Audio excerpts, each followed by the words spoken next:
শ্বশুরবাড়ি থেকে রাগ করে চলে আসার সময় যা যা করলাম আমি, সব কিছু এলোমেলো করে রুম থেকে গুছিয়ে নেওয়ার জন্য প্রস্তুত হচ্ছিলাম। ওই টাইমে আমার শাশুড়ি ক্যাচারম্যাচার করছিল।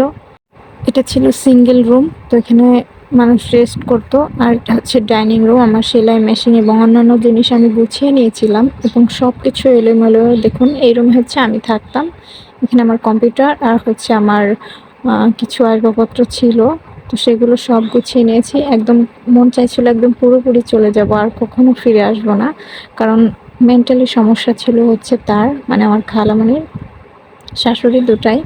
তো এটা হচ্ছে আমার শাশুড়ির রুম।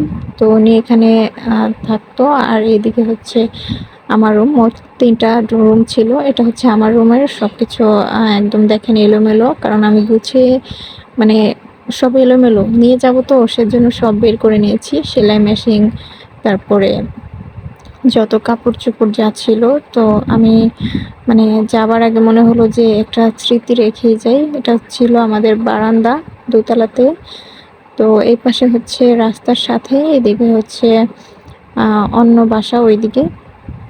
তো যাবার আগে মনে হলো যে একদম চলে যাব, আর কখনো ফিরে না আসি, তাহলে একটু ভিডিও করে নেওয়া যাক, কারণ স্মৃতি হিসাবে থাকবে। অনেক মানে সমস্যার কারণে ঝগড়ার পরে হচ্ছে চলে যাচ্ছিলাম।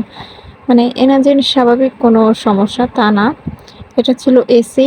এটা হচ্ছে আমার শাশুড়ির রুমে ছিল। আর উনি হচ্ছে হাঁটাহাঁটি করছিল এবং উনি প্রায় অনেকটা খুশিই ছিল আমি চলে যাব ভেবে। মানে এমনি আছে না যে আমি চলে যাব রাগ করবে, কোনো কিছু না। উনি আরও আমাকে মাথায় তেল দিয়ে দিচ্ছিল, খাবার এনে দিচ্ছিল, বলতেছে ভালোভাবে যায়ও। মানে কী বলবো, যার জন্য চুরি করা হয় সেই বলে চোর। বাস্তবে এটাই আসলে সত্যি। তো যাবার আগে আমার মনে হলো যে একটু সময় একটু রেস্ট করে যাই, কারণ আর কখনো না আসলে যা হয় আর কি। তো আমি ঘুরে ঘুরে ভিডিও করছিলাম। এটা হচ্ছে আমাদের ডাইনিং রুম, আর ওইদিকে ওয়াশরুম, আর হচ্ছে আমার শাশুড়ির রুমে একটি অ্যাটাচড ওয়াশরুম আছে। আর আমাকে দেখুন এখানে খাবার দিয়ে পানি দিয়ে গেছিলো। তো আমি এমনিতেই প্রচুর জ্বর ছিল, জ্বর নিয়েই এসেছিলাম যে তারপরেও সব কিছু নিয়ে চলে যাব। তো আমি কি বলবো, মানে একটা মানুষ আছে না, আফসোস করে চলে গেলে, এর কোনো আফসোস নেই, আরও খুশি। তো আমার হাজব্যান্ড বাড়িতে ছিল না, সে ছিল জব করার ক্ষেত্রে। এটা হচ্ছে 8তলাতে, এই তলাতে থাকবো। ওনার সাথে ঝগড়া করে চলে এখানে আপাতত এসে উঠেছিলাম।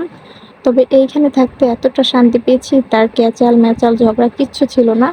তবে কোনো কিছু না থাকার পরেও অনেক শান্তিতে ছিলাম।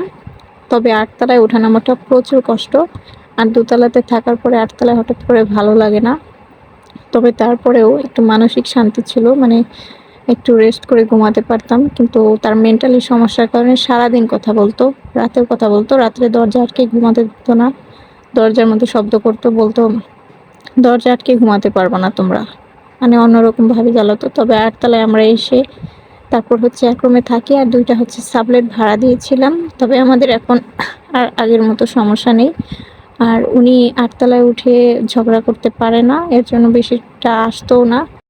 এখন আমরা প্রচুর শান্তিতে আছি এবং মানসিকভাবে সুস্থ আছি।